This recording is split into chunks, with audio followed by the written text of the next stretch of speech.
pada saat ini. Ya, bismillahirrahmanirrahim. Warahmatullahi wabarakatuh. Waalaikumsalam warahmatullahi wabarakatuh.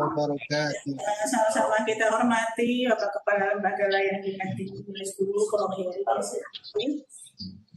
Kemudian juga kita hormati narasumber kita Bapak Nafirun Musfi CMM itu dari ITI, Sumber Daya.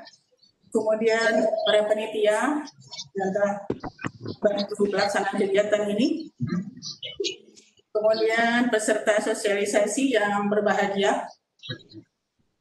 Alhamdulillah wa syukurillah kepada Allah Subhanahu wa taala karena pada hari ini kita masih diberi kesempatan, kesehatan untuk kita hadir bersama-sama dalam kegiatan sosialisasi pengembangan dan pendayagunaan sarana dan prasarana PTS untuk PTS daerah Riau dan Kepulauan Riau.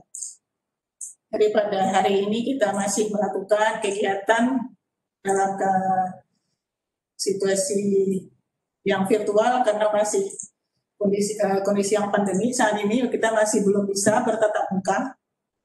Mudah-mudahan kegiatan ini bisa nantinya menambah wawasan kepada Bapak Ibu di PTS. Baiklah, meskipun saat ini kita telah memasuki era digital yang sudah sangat luas penerapan dan dampaknya, infrastruktur dan sarana prasarana perguruan tinggi itu merupakan salah satu komponen sumber daya dengan investasi terbesar dan strategis dalam mendukung pengembangan ilmu pengetahuan dan teknologi serta peningkatan mutu daripada perguruan tinggi itu sendiri. Terutama bagi program studi yang membutuhkan lahan praktek seperti teknik ataupun vokasi yang membutuhkan tempat praktek untuk mengasah skill daripada mahasiswanya. Jadi pengembangan sarana prasarana perguruan tinggi itu akan meningkatkan mutu daripada penyelenggaraan program studi. Ini tentu akan mempengaruhi pada status akreditasi dari program studi itu sendiri. Ini semua dapat kita lihat tercantum pada Permendikbud nomor 30 tahun 2020 yang terbaru ini tentang standar nasional pendidikan tinggi yang mana sarana dan prasarana pembelajaran termasuk ke dalam 8 standar nasional pendidikan tinggi. Jadi mungkin itulah latar belakang kita mengadakan kegiatan dari sosialisasi ini. Kemudian dapat kami sampaikan kepada Bapak Kepala bahwa peserta yang kita undang untuk hari ini seperti disampaikan tadi adalah perguruan tinggi dari Provinsi Riau dan Kepulauan Riau yang kita undang semuanya itu 160 tinggi dan yang mendaftar untuk hadir sebanyak 192 orang. Lalu pada hari ini yang hadir masih berapa? 72 orang masih kurang dari separuh ya. Mudah-mudahan di dalam perjalanan nanti akan bisa makin bertambah dengan waktu. Dapat juga kami sampaikan kepada Bapak Kepala bahwa nantinya Bapak akan berikan materi sehabis ini, kemudian narasumber kita juga akan berikan materi yaitu Bapak Nafirun Musfi di SEMM yang mana beliau adalah analis kebijakan sarana prasarana untuk ahli muda pada Direktorat dan Sumber Daya.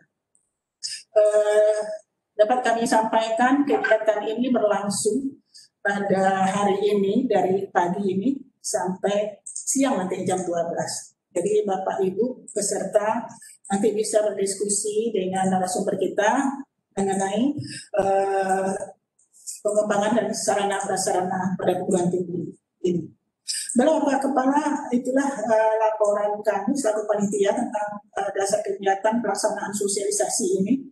Selanjutnya kami minta kepada Bapak Kepala untuk bisa membuka acara sosialisasi ini sekaligus memberikan arahan ataupun materi nanti selama sampai jam 9 nanti. Setelah itu nanti Pak Nafirun akan melanjutkan pada materi yang kedua.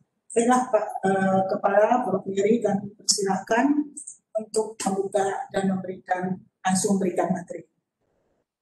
Silakan Pak. Baik Bu Nina, terima kasih. Assalamualaikum warahmatullahi wabarakatuh. Selamat pagi dan salam sejahtera untuk kita semua. Alhamdulillahirrabbilalamin. Allahumma sholli ala Muhammad wa ala ali Muhammad. Yang kita hormati narasumber kita, beliau di Jakarta, Pak Noviron Musfikin, SMM. Assalamualaikum Pak, semoga tetap sehat.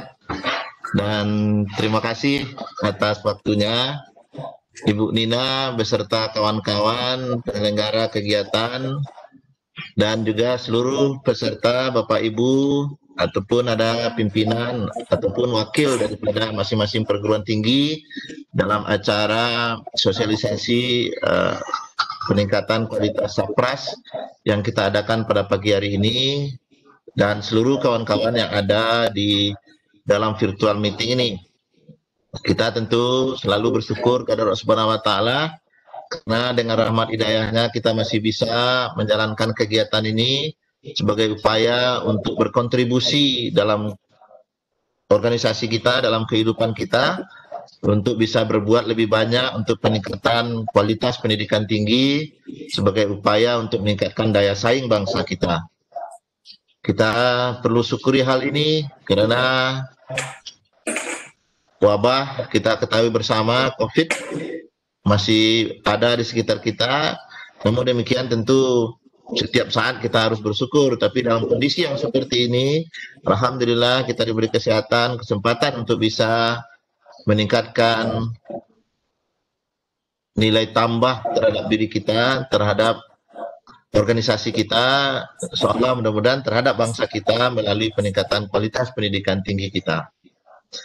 Karena saat ini sama-sama kita ketahui ada kawan-kawan kita yang dirawat karena COVID, dan bahkan ada yang telah dipanggil oleh Allah Subhanahu wa taala, walaupun dikatakan bahwa COVID hanya penyebab, tapi yang kita lihat kawan-kawan kita itu sebelum meninggal dia dikenai COVID. Untuk itu mari kita mendoakan semoga kawan-kawan kita yang sedang dirawat cepat pulih kembali, dan yang telah mendahului kita, kawan-kawan yang telah mendharma baktikan tenaganya di bidang pendidikan, semoga apa yang telah mereka buat untuk pendidikan menjadi amal jariah bagi beliau itu, dan kawan-kawan kita itu ditempatkan oleh Allah Subhanahu wa taala di tempat yang sebaik-baiknya.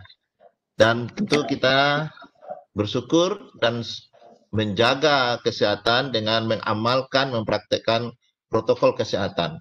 Seperti amanat dari kementerian kita bahwa prinsip kita adalah mendahulukan keselamatan dan kesehatan kita dalam pembelajaran di pendidikan tinggi.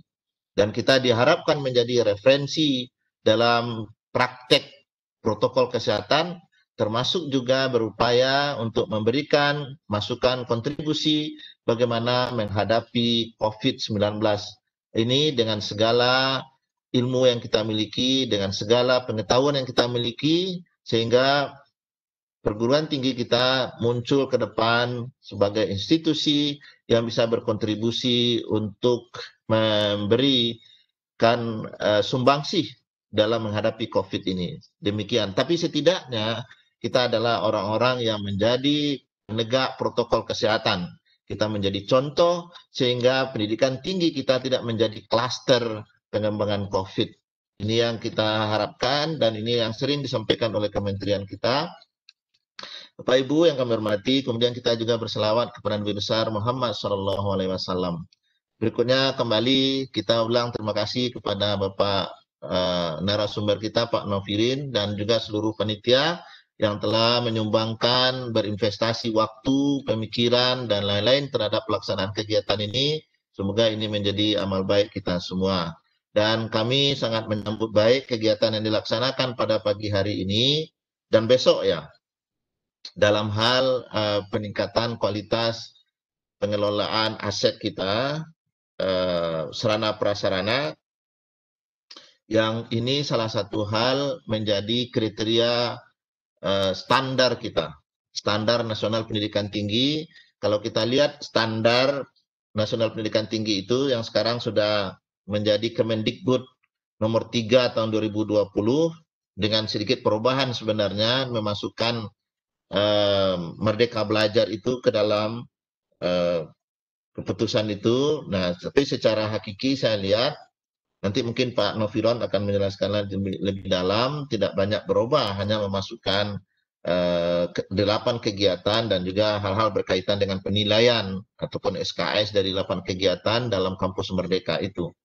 Nah, tetapi yang selalu ada di sana, tetap ada di sana adalah mengenai sarana prasarana untuk ketiga tridharma kita itu. Apakah itu pembelajaran? Nah, di sana ada sarana prasarana pembelajaran sebagai standar pendidikan tinggi. Kemudian juga dalam penelitian, ya penelitian di sana juga ada sarana prasarana penelitian, termasuk juga dalam pengabdian kepada masyarakat. Nah, jadi dalam ketiga-tiga tridharma itu, dalam standar pendidikan tinggi kita itu, ada ketiga-tiganya. Nah, intinya adalah bahwa sarana prasarana mendapat hal atau perhatian, dan kita sama-sama paham, apalagi orang belajar manajemen, bahwa itu bagian daripada input infrastruktur. Nah, kalau dalam kriteria akreditasi itu bagian daripada kriteria keuangan sarana prasarana, nanti kita akan sampaikan di sana. Nah, jadi ini sebuah hal yang sangat penting. Nah, walaupun negara kita sudah berupaya untuk membantu PTS dalam hal penyediaan sarana prasarana, tetapi saya pikir apa yang telah dibantu oleh pemerintah itu telah mampu untuk membantu beberapa perguruan tinggi melalui PPPTS, namun tentu belum seluruhnya terbantu mengingat keuangan negara kita yang terbatas jumlahnya. Namun demikian, ini adalah bagian daripada upaya pemerintah dalam meningkatkan kualitas sarana prasarana dari perguruan tinggi kita. Nah, jadi Bapak Ibu, pagi ini seperti yang dijelaskan, kita akan berbicara tentang pentingnya sarana prasarana. Nah, tentu ini harus ada kebijakan-kebijakan yang harus disusun oleh negara kita, oleh kementerian kita, yang akan menjadi pedoman bagi kita semua. Oleh sebab itu, mari kita ikuti acara ini dengan baik, karena narasumber kita adalah beliau adalah yang sangat berpengalaman dalam hal ini mengenai sarana prasarana, dan harapannya tentu ini akan mencapai tujuan. Di antaranya Bapak Ibu akan memiliki informasi pentingnya sarana prasarana dalam peningkatan kualitas pendidikan tinggi, termasuk juga hal-hal lainnya yang berkaitan dengan pengelolaan sarana prasarana dalam perguruan tinggi. Mari kita ikuti itu dan semoga ini berjalan dengan baik. Mari kita buka juga dengan sama-sama membacakan Bismillahirrahmanirrahim. Bismillahirrahmanirrahim. Baik, saya tadi juga diminta oleh Bu Nina untuk mempresentasikan beberapa hal berkaitan dengan pengelolaan perguruan tinggi. Pak, saya boleh misi sebentar, Pak. Pak, kurikulum Pak apa? Mereka terakhir ya Pak, sesi terakhir dulu belum Pak.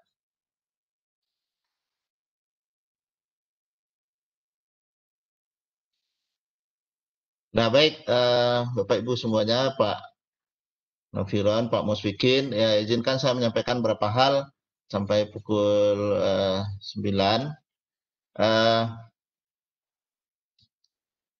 Peningkatan kualitas perguruan tinggi melalui pemenuhan standar ya. Kalau sebenarnya kalau memenuhi standar saja baru kan itu nilai kita baru minimum. Nah kalau sebaiknya tentu di atas itu. Nah apa yang akan saya berikan pada kesempatan hari ini adalah berkaitan dengan bagaimana kebijakan ini dalam Permendikbud nomor 3 dan juga berkaitan dengan di mana letaknya sarana prasarana itu dalam akreditasi. Nah, jadi itu hal yang akan saya sampaikan, tetapi hal yang penting juga yang harus kita sampaikan kepada Bapak Ibu,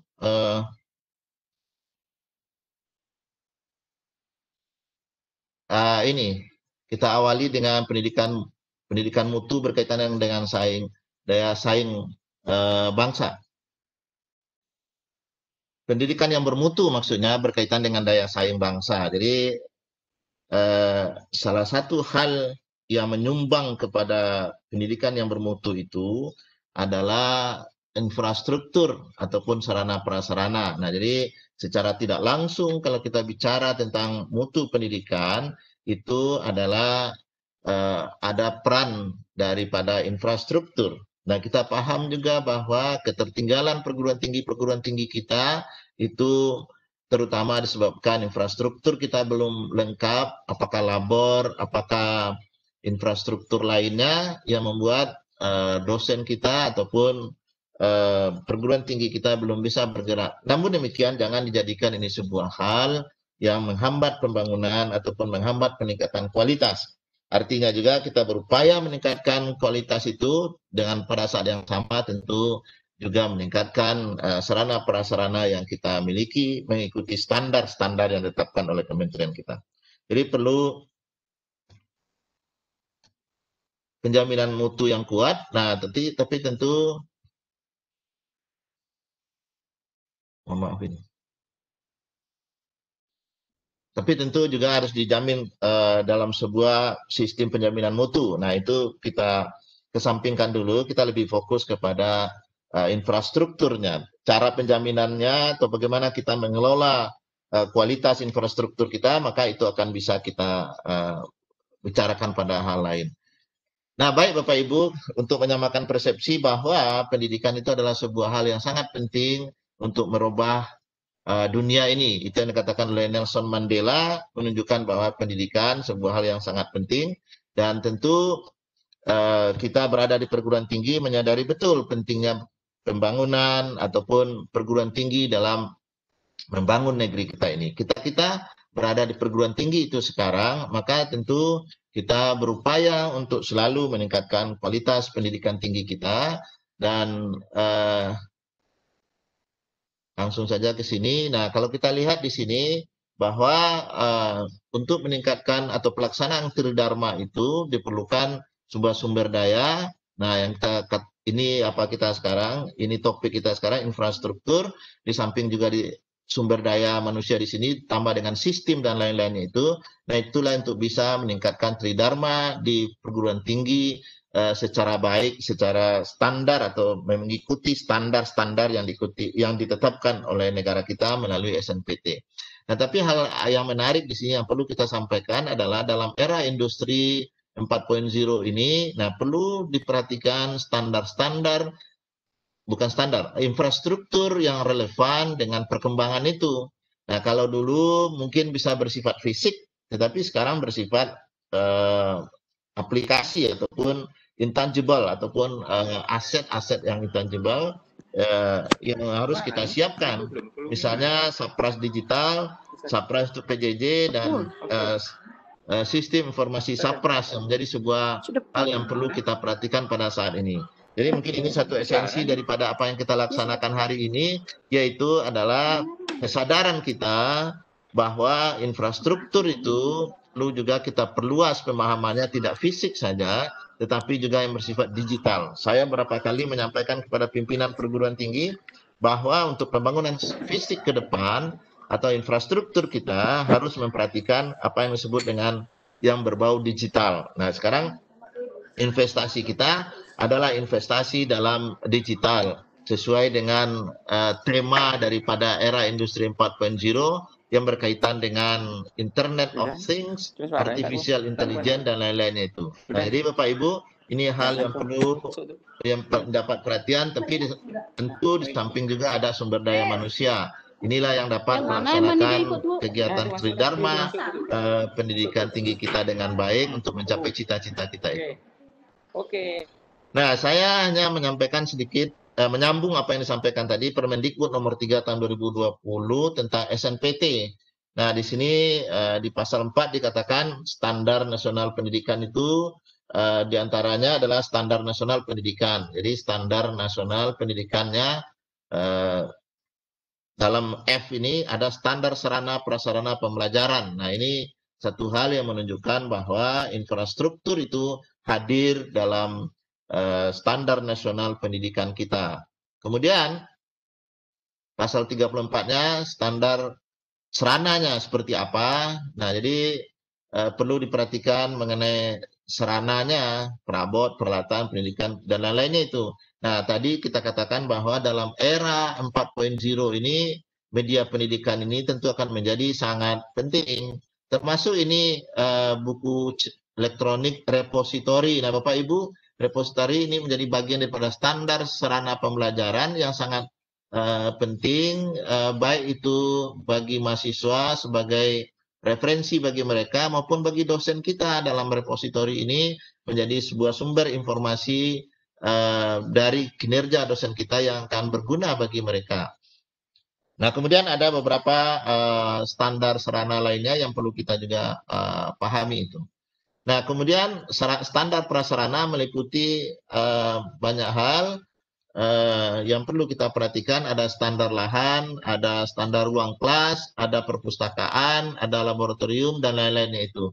Nah, ini harus menjadi perhatian kita semua, mendapat perhatian kita kalau benar-benar kita ingin meningkatkan kualitas pendidikan tinggi kita. Nah, sebagai standar dia harus dipenuhi oleh kawan-kawan kita untuk bisanya kita mencapai sebuah kualitas yang kita inginkan. Tadi saya katakan kalau hanya mengikuti standar itu baru minimum nilai kita. Oleh sebab itu tentu kita harus ada di atas standar itu. Jadi Bapak Ibu pahami standarnya, berupaya untuk bisa memenuhi atau menetapkan standar yang lebih tinggi daripada SNPT yang kita miliki. Nah, kemudian dalam hal penelitian juga ada standar sarana dan prasarana penelitian. Nah, itu yang kita katakan tadi, apapun standarnya, standar pendidikan, pembelajaran, standar penelitian. Nah, di sana ada standar sarana prasarana yang menjadi bagian daripada hal yang kita bicarakan pada pagi hari ini. Dan kemudian juga dalam pengabdian kepada masyarakat juga ada standar sarana prasarana pengabdian kepada masyarakat. Nah, saya dalam beberapa kegiatan ke lapangan dan juga berdiskusi dengan kawan-kawan semua. Nah, ini mengenai standar sarana prasarana untuk kegiatan pengabdian masyarakat ataupun untuk penelitian belum terlalu mendapat perhatian kita. Jadi menurut saya dengan keluarnya Permendikbud nomor 30 itu menjadi nomor 3 maksud saya, menjadi momentum bagi kita semua dalam menetapkan standar-standar dalam Tridharma yang kita lakukan di perguruan tinggi. Baik, ini sebagai ringkasan saja. Kemudian ini mungkin akan dielaborasi lebih jauh oleh Bapak Noviron nanti berikutnya setelah ini. Nah, ini saya langsung ke SAPRA sebagai kriteria akreditasi. Nah, pada kriteria atau nomor yang ke-30 di C5, keuangan sarana dan prasarana, kita lihat bahwa ketersediaan kualitas daripada sarana prasarana bagian daripada item yang kita harus, atau bagian daripada kinerja kita, atau bagian daripada kondisi internal yang dinilai dalam akreditasi. Nah, jadi dalam hal ini standar sarana prasarana menjadi hal yang sangat penting dalam penilaian akreditasi. Nah, lebih tepatnya di poin 37 sarana dan prasarana dijelaskan di sini kecukupan.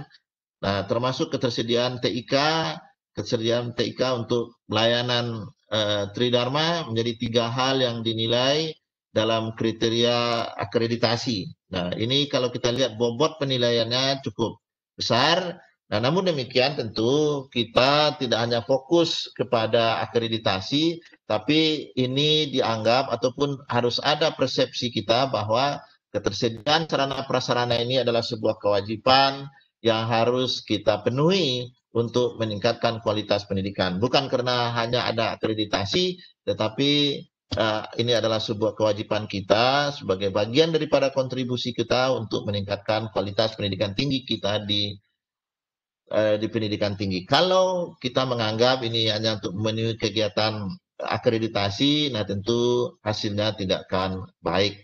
Jadi ini poin saya barangkali pada pagi hari ini, bahwa keberadaan SAPRAS menjadi sangat penting dalam peningkatan kualitas pendidikan tinggi kita.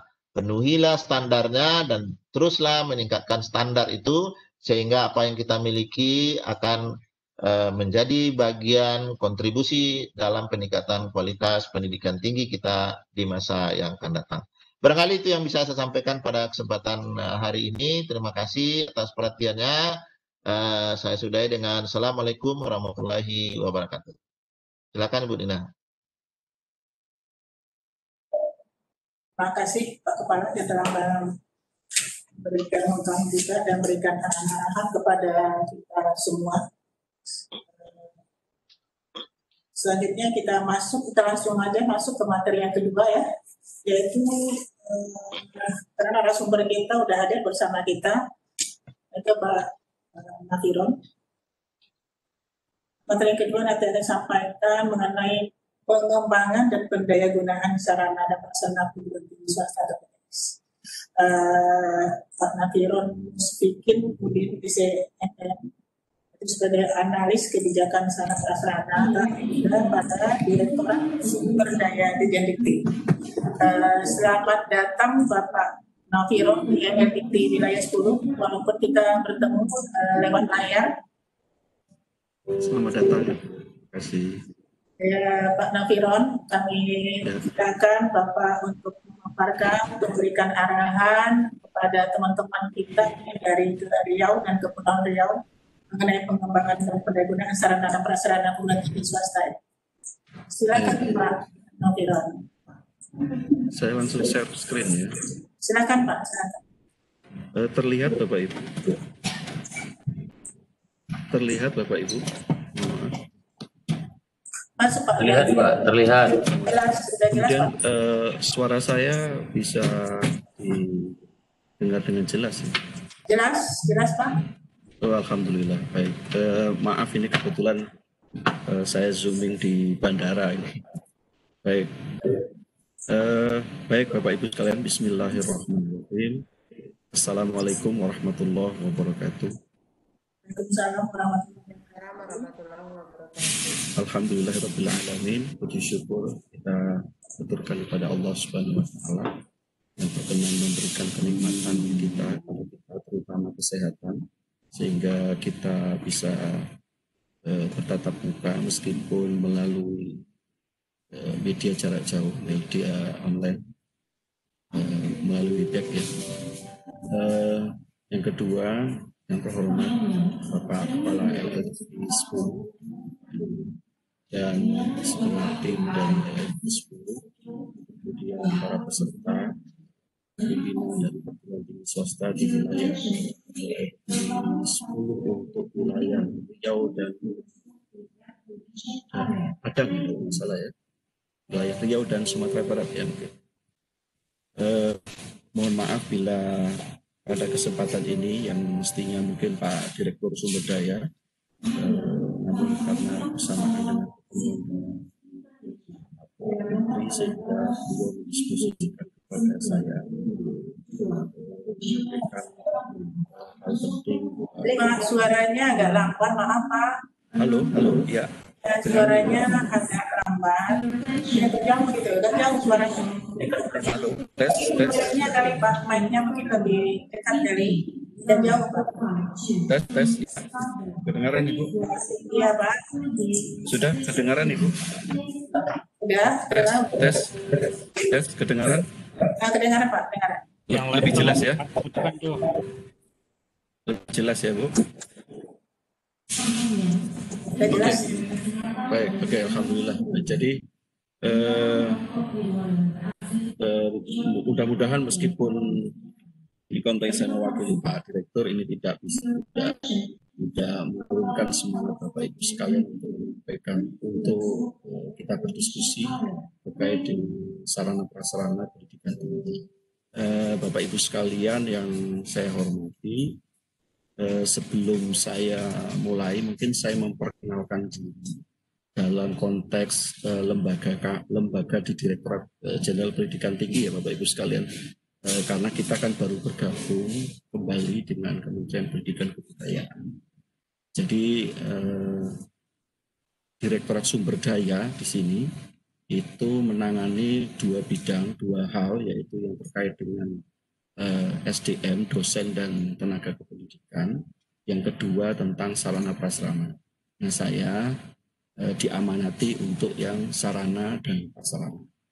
Nah, sejak bergabung kembali ke Kemdikbud untuk urusan koordinasi dengan perguruan tinggi, sebagaimana diketahui bahwa untuk universitas, institut, sekolah tinggi itu saat ini di bawah koordinasi Direktorat Jenderal Pendidikan Tinggi. Sedangkan untuk politeknik, akademi komunitas itu berada di bawah Direktorat Jenderal Pendidikan Vokasi. Sehingga berbagai layanan pun akhirnya dibedakan, tapi prinsipnya sama, begitu. Urusan dosen, pendidikan, kalau mau universitas, institut, pemerintahan,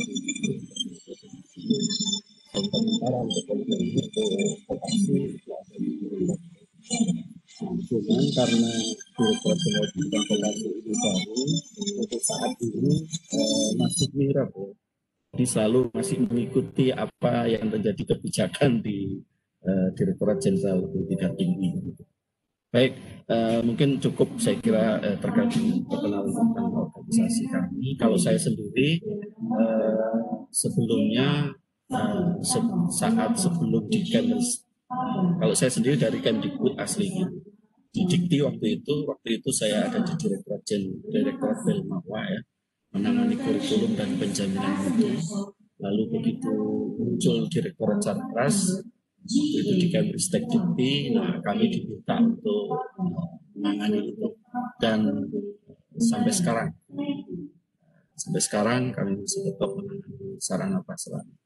Baik Bapak Ibu sekalian, kita mulai saja. Bapak Ibu sekalian, tadi sempat disinggung oleh Pak Kepala ya, bahwa kita tahu bahwa sebenarnya Sarpras termasuk dosen, SDM, keuangan itu sebenarnya adalah supporting terhadap apa yang menjadi tujuan kita. Ketika ini kita bergerak di bidang pendidikan tinggi, maka sesungguhnya Sarpras, SDM, keuangan itu sifatnya adalah supporting dari apa yang menjadi keinginan kita, apa yang menjadi proses utama kita. Jadi artinya keberadaan dari atau termasuk bagaimana pengelolaannya itu tergantung sebenarnya apa yang mesti kita kembangkan. Ketika itu konteksnya adalah untuk pembelajaran, maka mestinya bukan pembelajarannya atau penelitian pengabdian mengikuti Sarpras ya, bukan, atau mengikuti SDM-nya, tetapi justru kita mesti tentukan dulu tujuan kita ini apa, target utama kita dari pembelajaran terhadap penelitian pengabdian masyarakat ini sebenarnya apa. Lalu kemudian untuk memenuhi itu maka harus disupport dengan Sarpras apa, SDM bagaimana, dan keuangan bagaimana. Jadi tidak dibalik. Jadi makanya kemudian saya terus terang sampai saat ini terasa aneh juga ketika proses pendidikan berlangsung, setelah misalkan ada izin, mendapatkan izin pendidikan perguruan tinggi atau mendapatkan izin program studi, lalu kemudian dalam perjalanannya itu kemudian menghadapi masalah terhadap kekurangan sarana prasarana misalkan. Padahal mestinya itu kan mengikuti. Jadi artinya ketika itu terjadi maka nampaknya ada misperencanaan. Kalau menurut saya kok seperti itu. Jadi betul memang bahwa ini saya agak fokus Sarpras, betul memang sarana prasarana itu memerlukan investasi yang sangat besar. Ketika memerlukan investasi yang sangat besar, mestinya ketika kita ingin merancang, misalkan ketika kita membuka, misalkan ingin membuka program studi tertentu, misalkan ketika kita membuka program studi tertentu, mestinya kita sudah punya roadmap kira-kira untuk mencapai kompetensi lulusan tertentu. Sarpras yang dibutuhkan ini apa? Dan itu mestinya dipenuhi secara bertahap. Ya memang tentu secara bertahap. Jadi cuman sayangnya yang terjadi ini kadang-kadang dipandang sebelah mata juga. Sarana prasarana. Buktinya apa? Buktinya terus terang saya melihatnya di PTN, tapi mungkin PTS beberapa mungkin tidak. Di PTN itu saya melihat penanganan sarpras itu tidak dikelola, pengelolaannya masih sebatas administratif, sehingga pengelolaannya tidak profesional.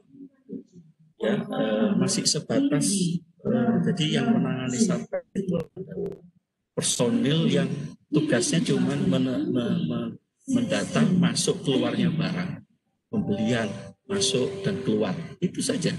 Padahal kita tahu bahwa sarana prasarana itu nilainya sangat besar. Kalau Bapak Ibu lihat di laporan keuangan saja, mungkin Bapak Ibu bisa saksikan sendiri di laporan keuangan ini masing-masing. Kalau saya melihatnya yang di PTN ya, Bapak Ibu, kalau kami lihat di PTN itu hampir 95% itu adalah aset tetap infrastruktur. Artinya investasinya cukup sangat besar, tapi sayangnya pengelolaannya justru tidak ditangani secara profesional. Padahal konteks pengelolaan sarpras itu tentunya sangat kompleks, tidak sekedar cuma administratif, tetapi bagaimana merencanakan, kemudian bagaimana nanti pengadaannya, kemudian bagaimana ketika itu sudah ada bagaimana pemeliharaannya, bagaimana pengembangannya, bagaimana itu bisa memenuhi apa yang menjadi tujuan dari pendidikan teknik itu sendiri, terkait dengan pembelajaran, terkait dengan penelitian, terkait dengan kemudian masyarakat. Begitu kompleksnya, cuma sayangnya mari kita lihat, kita refleksikan diri kita, sayangnya sarpras hanya ditangani sekedar administratif. Nah, hari ini kami ingin sekali, mari kita coba buka pikiran kita, buka wawasan kita, bahwa sarpras itu harus ditangani lebih baik lagi dengan manajemen yang profesional, tidak sekedar administrasi. Baik, Bapak Ibu sekalian, terkait dengan sarpras kita tahu tadi sudah sempat saya singgung, isu permasalahan sarpras itu kan ya di satu sisi memang itu supporting terhadap tridharma, supporting terhadap keberhasilan dari proses pembelajaran, supporting terhadap pemenuhan kompetensi lulusan dari perguruan tinggi.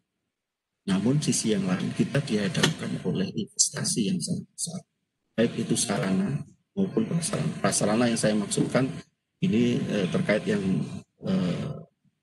mendasari sarana itu sendiri, misalkan tanah, bangunan, kemudian ruang itu kan prasarana. Sedangkan sarana itu terkait seperti alat, kemudian sarana digital itu juga terkait sarana prasarana. Jadi itu perlu investasi yang sangat besar.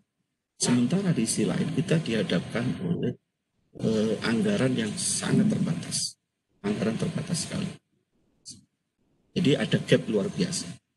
Sebagai gambaran saja, pernah kita lihat kalau kita buka itu proposal ya, di perguruan tinggi itu usulan itu sampai 20 tahun 2018 ya, itu sampai 27 triliun.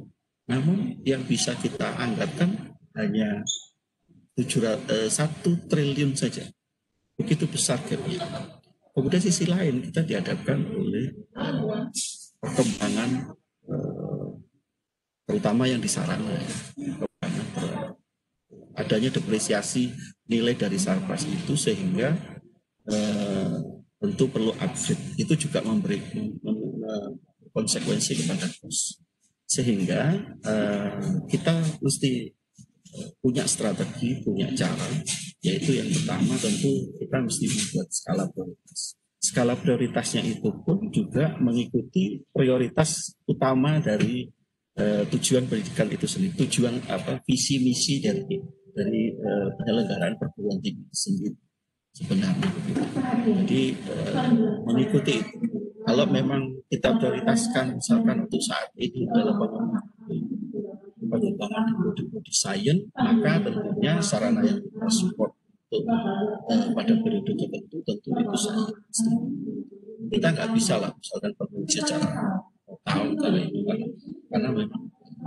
Nah, kemudian yang kedua kita harus juga melihat kita ingin membuka prodi banyak, tetapi kita sendiri kemudian tidak mempersiapkan roadmap dengan baik sarana prasarana, sehingga dampaknya juga kepada kita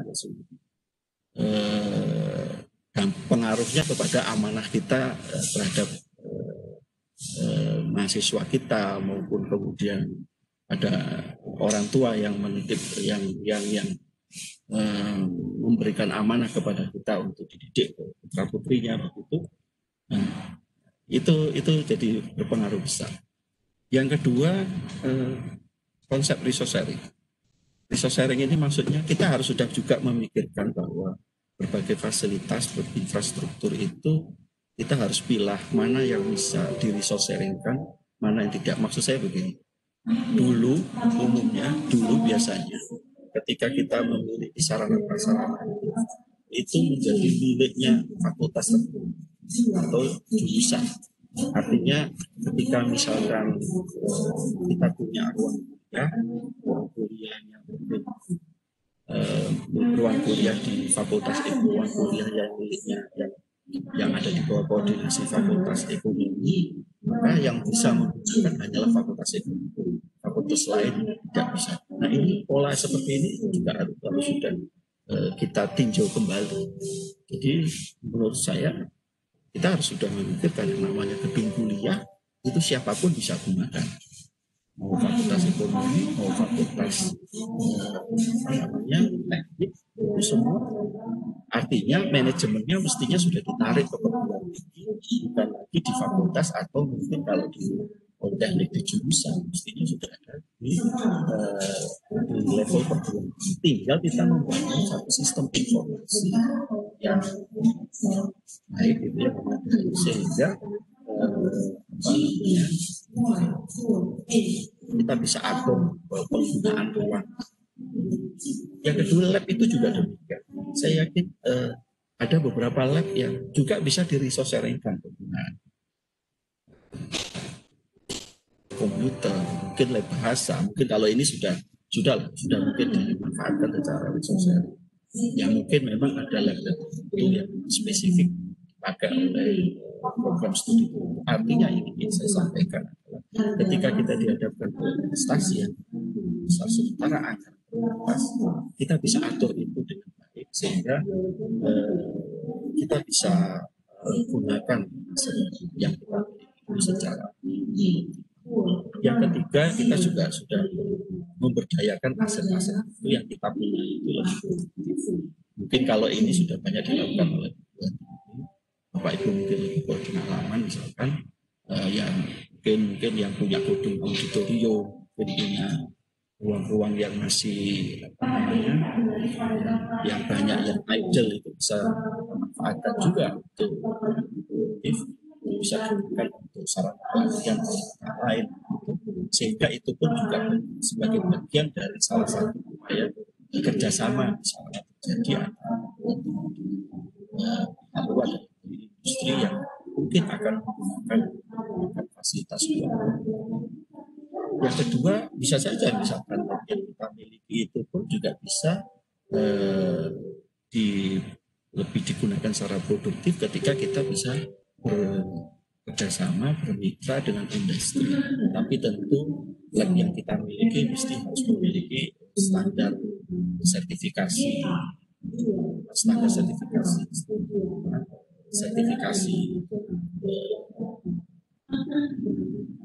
yang tertentu ya, misalkan ISO. Jadi dengan sertifikasi, dengan mendapatkan pengakuan dari pihak independen, tentunya industri bisa menggunakan hasil-hasil teknologi ya, dan disitulah nanti akan terjadi kerjasama. Itu yang kedua. Bapak Ibu sekalian, jadi berbicara mengenai Satpas ada dua hal utama menurut saya. Yang pertama isu tentang pemenuhan, yang kedua isu tentang pengelolaan. Dua hal ini saya kira tadi sempat ditunjukkan sedikit akreditasi. Sebenarnya kalau dilihat itu ya dua hal ini sebenarnya, isu tentang pemenuhan, isu tentang pengelolaan. Nah, terkait dengan isu pemenuhan, sekali lagi kita mesti yang utama juga harus punya itu yang namanya standar Satpas. Pertanyaannya, bagaimana dengan standar Satpas kita itu seperti apa? Betul, memang Permendikbud 30 mengenai standar nasional kita sempat disindir oleh Pak Kepala standar-standarnya, tetapi kita tidak cukup dengan itu. Tadi sudah disinggung, kalau kita hanya memenuhi di standar yang nasional pendidikan tinggi, itu kan cuma ada dan tidak ya. Oh, yang dikatakan standar Satpas itu kalau perguruan tinggi memiliki A, B, C, D, E. Pertanyaan berikutnya, kriteria yang A itu gimana? Nah, ini yang harus kita lakukan sekarang untuk bisa melampaui di atas standar yang dia. Jadi kalau kita sama saja, hanya punya saja, tapi tidak diikuti dengan standar yang lebih detail lagi, ya kita cukup dengan nilai yang minim tentunya. Nah, ini kami dalam kesempatan ini saya ingin meminta kepada Bapak Ibu sekalian, yuk kita rumuskan standar Satpas yang lebih detail. Tidak cukup hanya mengacu kepada Permendikbud, tidak cukup itu saja. Ya. Itu kemudian yang kedua isu pengelolaan. Ini pun juga kita harus punya standar pengelolaan. Nah, kebetulan di regulasi kita sudah dikatakan terkait dengan pengelolaan, terutama yang itu berkaitan dengan akademik, itu menjadi otonomi perguruan tinggi. Nah, nanti kami ingin menginspirasi saja bahwa apa saja standar pengelolaan Satpas yang perlu dibangun oleh Bapak Ibu sekalian, sehingga nanti ketika misalkan salah satunya diperlukan untuk akreditasi, dapat sudah mulai ya standar. Baik, Bapak Ibu sekalian, kita tahu jadi standar Satpas, makanya kenapa isu ini yang saya angkat, karena ini harus kita rumuskan standar Satpas, karena standar Satpas ini mungkin untuk sebagai acuan kita dalam rangka akreditasi, ya akreditasi, dan tidak standar itu kan kriteria minimal dari sarana prasarana. Permendikbud sudah ngatur, tapi sekali lagi itu hanya mengatakan hanya punya ini, harus ada ini, itu, tapi detailnya belum ada, gitu ya. Padahal tadi di awal saya sudah sampaikan bahwa sarana prasarana itu sifatnya supporting terhadap tridharma perguruan tinggi. Pertanyaan, sarana yang bagaimana yang sesuai dengan apa yang menjadi, misalkan kalau kaitannya pembelajaran gitu arahnya memenuhi kompetensi lulusan. Nah, pertanyaannya, standar yang bagaimana yang dikatakan sudah bisa memenuhi, dapat mensupport pemenuhan kompetensi lulusan dan sebagainya. Yang kedua, standar Satpas pun juga digunakan untuk perencanaan. Nanti bisa kami sampaikan perencanaan, kemudian penggunaan, masuk ke pengembangan. Mungkin sekilas kalau kita sudah punya standar, kemudian yang ada sejauh mana gapnya, itulah nanti kita lihat perencanaan. Lanjut. Bapak Ibu mungkin sudah mengenal ini agak cepat saya. Oke. Ya, kita mengenal standar dikti itu ada dua, SN Dikti yang ditetapkan oleh Mendikbud, yang Permendikbud 30, Permendikbud 3 tadi ya, yang tadi sempat disinggung oleh Pak Kepala tadi, baik itu terkait dengan pembelajaran, penelitian maupun kemudian masyarakat, itu ada sarana prasarana. Tapi sekali lagi itu masih ada tadi, jangan ada, nah ini ada itu, ada ini. Nah ada yang kedua yaitu standar dikti yang ditetapkan oleh perguruan tinggi. Nah saya akan masuk ke sini, yang dikti yang ditetapkan oleh perguruan tinggi. Kami ingin mengajak kepada Bapak Ibu sekalian, mari kita sama-sama menyusun ini sebenarnya. Ya, untuk bagaimana supaya bisa melampaui dari standar nasional. Prinsip yang kita gunakan nanti ketika kita sudah menetapkan standar, setiap standar yang kita rumuskan sesuai dengan Undang-Undang Dikti 2012 tahun 2012, setiap standar yang kita rumuskan tentu itu bukan sesuatu yang mati, ya, ada urutannya begitu. Pertama tentu kita tetapkan, lalu kita jalankan, evaluasi, kita kendalikan dan ditingkatkan. Artinya standar itu mestinya seperti prinsipnya Kaizen gitu ya. Jadi tentu akan dievaluasi terus, tidak statis. Tapi setiap standar yang kita rumuskan tentu dalam perjalanannya nanti kita evaluasi, lalu kemudian kita tingkatkan sesuai dengan perkembangan yang terjadi. Ya, sesuai dengan mungkin ada perubahan visi, perubahan tujuan dari penyelenggaraan perguruan tinggi. Jadi ini mungkin tadi sudah saya singgung, jadi konsep sebenarnya itu. Jadi nanti kita rumuskan standar itu, kita tetapkan, kita laksanakan terus itu bergulir terus di semua standar yang kita miliki. Ya. Nah sekarang pertanyaannya, standar Satgas itu apa saja? Ya. Yang pertama kalau saya itu standar fisik. Fisik di sini maksud saya bukan bangunan ya, tidak hanya di sini. Standar fisik itu baik itu sarana, prasarana, baik itu digital maupun konvensional. Jadi yang saya maksudkan fisik di sini adalah bukan hanya bangunan, tapi fisik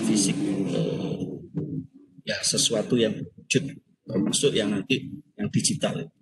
Yang kedua mengenai standar pengelolaan. Apa saja komponennya? Ya tentunya mengikuti siklus dari pengelolaan sarana prasarana itu sendiri. Ini siklusnya, siklus bisnisnya gitu. Dimulai dari perencanaan, kemudian pengadaannya. Di perencanaan itu kita analisis kebutuhannya, kemudian kita anggarkan, kemudian kelayakannya bagaimana, lalu sampai roadmap-nya nanti pengelolaannya seperti apa. Itu tertuang di perencanaan. Yang kedua perolehan, bagaimana mekanisme pengadaannya, lalu kemudian pengoperasian dan pemeliharaan. Ketika itu sudah diadakan, bagaimana pemeliharaannya, bagaimana penggunaannya, itu sudah mencapai titik nilai ekonomis yang rendah, itu juga ada penelitian. Lalu kemudian dokumentasi. Selama ini yang terjadi di perguruan tinggi itu bukan dokumentasi. Sementara yang aspek perencanaan ini kurang tersentuh. Kemudian ya penggunaan sekedar digunakan tetapi tidak dianalisis secara matang. Bapak Ibu sekalian, mengenai standar fisik ya, standar fisik itu di Permendikbud sudah ada sebenarnya, tapi itu konteksnya masih prasarana. Masih prasarana, misalkan lahan, ketika kita mau mungkin swasta, mungkin yang universitas itu harus punya 10 hektar. Kalau ke 10 hektar maka bisa syarat ini kan prasarana, udah ada kriteria. Ruang kuliah minimal sekian meter persegi, ruang dosen tetap minimal sekian persen. Meskipun ini memang mungkin kalau untuk awal pendidikan tinggi itu mesti ada ini, tapi ketika dalam proses dalam pelaksanaannya mungkin ini tidak bisa menjadi standar, tidak jadi hal yang utama, apalagi dengan era yang sangat ini ya, era digital, di mana kita bisa melakukan proses pembelajaran apapun, dimanapun, siapapun, itu tidak dibatasi oleh ruang tertentu, sehingga dalam pelaksanaannya, dalam implementasi berikutnya, tentang kriteria ruang kuliah ini menjadi sesuatu yang sudah mulai kita tinjau lagi. Artinya kita tidak hanya sekedar melihat ruang kuliah, tetapi sejauh mana pemanfaatan media, sarana e-learning itu juga tersedia gitu, bandwidth-nya, nah gitu ya. Mungkin bukan ruang lagi, tetapi ada satu bandwidth per mahasiswa itu yang tersedia. Itu yang ada. Dan makanya kemudian ini juga dalam proses untuk dilakukan diligence. Yang kedua, nah ini A sampai D ini prasarana. Nah yang belum tersentuh justru di sarana. Sarana ini yang belum tersentuh. Nah ini kami mengajak kepada Bapak Ibu sekalian, kita susun ini. Pertanyaannya, bagaimana caranya? Pertanyaannya bagaimana caranya? Ya konsepnya, prinsipnya kembali kepada yang pertama kali saya sampaikan. Sekali lagi, sarana prasarana adalah sifatnya supporting dari Tridharma perguruan tinggi. Nah, sekarang kita masuk yang mungkin yang umum gitu ya, yang pembelajaran. Kita tahu bahwa kita itu sebenarnya sudah menyusun ketika kita membuka program studi, salah satu yang diharuskan diminta adalah tersedianya kurikulum dari proses pembelajaran. Nah, kita rumuskan dulu profil lulusannya seperti apa, kemudian standar kompetensi lulusannya bagaimana, baik itu keterampilan, pengetahuan, yang sikap, itu kita rumuskan. Habis itu untuk mencapai itu, nah kan gitu ya, kita selalu kan menyusun itu ya, untuk mencapai standar kompetensi lulusan itu, maka standar isinya bagaimana, kan begitu ya, yang dibungkus dalam bentuk mata kuliah. Lalu bagaimana prosesnya, bagaimana penilaiannya. Nah, yang belum kita sentuh justru yang kuning itu. Untuk memenuhi kompetensi lulusan ini, lalu sarananya harus bagaimana? Nah, maksud saya adalah sekarang Bapak Ibu, mari saya mengajak pada Bapak Ibu sekalian untuk menambah. Ini harus menjadi bagian dari kurikulum kita mesti. Jadi tidak cukup merumuskan isi, proses, dan nilai, tetapi juga kita harus rumuskan untuk mencapai kompetensi lulusan itu perlu sarana yang bagaimana. Saya melihat ini yang sudah berjalan. Saya lihat langsung itu di bidang kesehatan yang sampai terumuskan gitu ya. Itu bahwa untuk menghasilkan dokter lulusan dalam prosesnya, untuk mulai dari S.Ket kemudian dokter, itu sarananya apa saja itu sudah terumuskan, itu mulai dari semester 1 sampai terakhir itu ada, itu menjadi bagian dari. Pertanyaannya, apakah kita sudah punya itu? Nah, kami harapkan di setiap, mungkin nanti bisa saja difasilitasi oleh LLDT.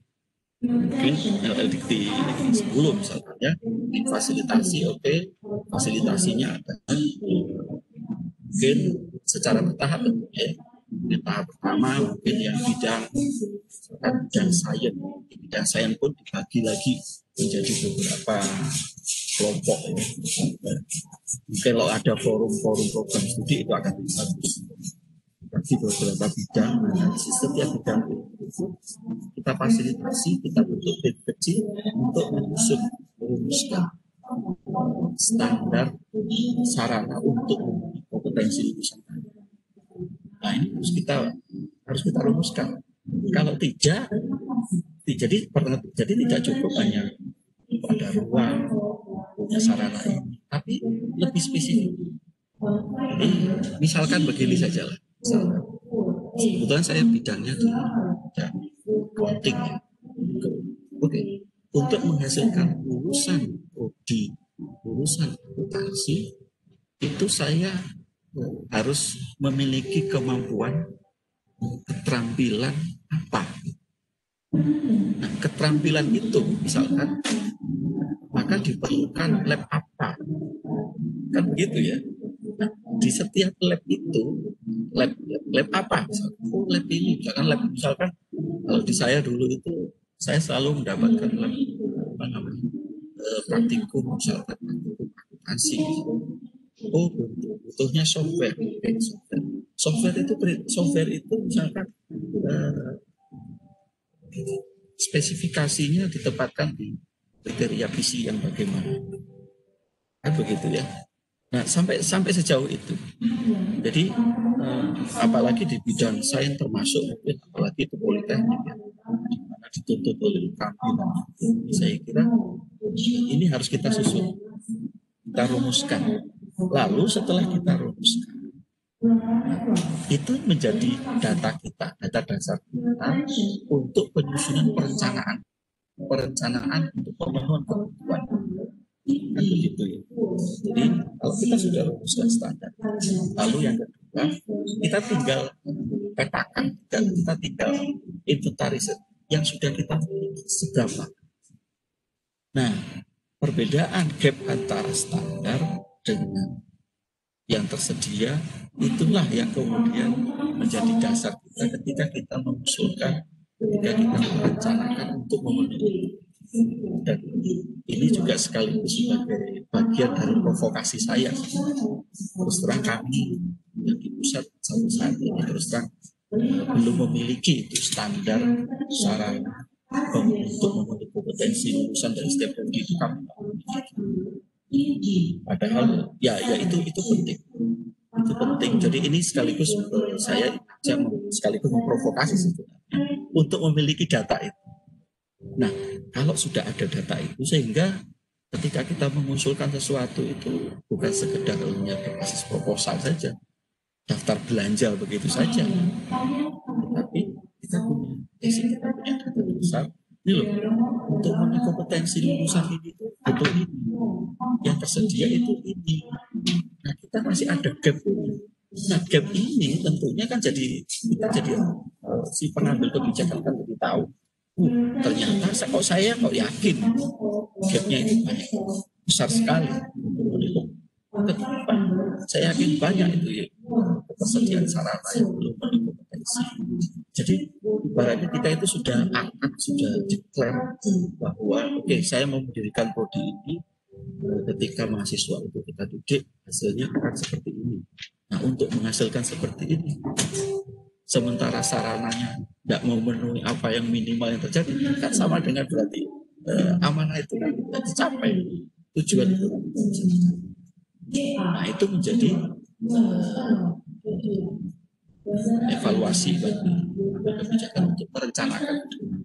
Beda dengan kalau misalkan saya hanya butuh ini saja, tapi dasarnya tidak ada. Makanya itulah pentingnya standar. Jadi Bapak Ibu sekalian kembali ke sini. Jadi mungkin Bapak Ibu sekalian yang selama ini ketika menyusun kurikulumnya masih sebatas pada masih sampai kepada isi proses nilai, sekarang ditambah mulailah dengan mengidentifikasi sarananya mulai dari semester 1 sampai terakhir. Ya, oke. Mungkin secara konkretnya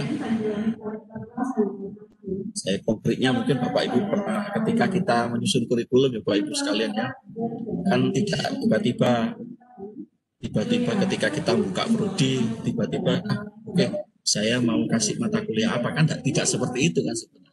Atau mungkin kalau saya konteks sarpas untuk BSN buka prodi ini sarpasnya apa saja ya, bukan begitu ya. Tapi kita harus rumuskan dulu learning outcome-nya itu apa yang mau kita harapkan. Ibarat mungkin analoginya seperti kita jahit baju. Kita ingin buat baju yang seperti apa dulu. Oke, seperti ini, desain seperti ini, gitu. Lalu kemudian bahannya apa ya, sama dengan ini kan. Jadi rincian capaian pembelajaran yang kita harapkan itu apa saja. Lalu kemudian dari rangkaian itu lalu terbentuklah kalau saya terus terang ini sedikit bingung tentang ini ya kurikulum ya. Saya itu terus terang sedih juga ya ketika mengunjungi satu websitenya perguruan tinggi, kemudian masuk kepada kurikulum, itu isinya cuma daftar mata kuliah. Bapak Ibu sekalian, betapa orang tua kita itu kan nggak ngerti daftar mata kuliah itu kayak apa. Ada mata kuliah dasar-dasar akuntansi tingkat lanjutan, apa itu? Nggak ngerti Bapak Ibu sekalian. Pertanyaannya, apakah kurikulum itu daftar mata kuliah? Saya yakin tidak. Mestinya yang terisi di kurikulum di website di kurikulum itu justru yang didorong muncul di situ adalah anak yang dididik di situ akan mendapatkan kemampuan apa ketika dia dididik itu. Oke. Sehingga itu jadi kontrol juga bagi orang. Nanti kamu itu akan mendapatkan keterampilan ini kamu supaya menguasai ini, mahasiswa itu akan menguasai ini. Mestinya itu yang ditampilkan, bukan tentang begitu. Apalagi sedih juga ketika pernah itu ada pembantu. Kebetulan saya pernah menangani kurikulum. Itu pernah dalam satu diskusi itu. Jadi mata kuliah, nama-nama mata kuliahnya mengacu kepada daftar-daftar buku yang ada di toko-toko buku. Nah ini kan mestinya kan kalau mengikuti konsep pengembangan kurikulum tidak seperti itu. Justru mestinya memunculkan mata kuliah karena mata kuliah itu sebenarnya ibaratnya itu bungkus dari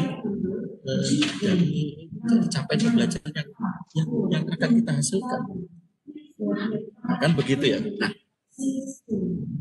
maksud saya, sekarang tidak cukup dari mata kuliah saja, ditambah Bapak Ibu sekalian. Ini yang saya lingkari. Di dalam mata kuliah itu unsurnya kan ini ya. Mungkin saya nggak perlu singgung ini semua. Tapi ini yang saya ingin tekankan adalah tambahkan dengan perspektif bahwa dari setiap urusan capaian pembelajaran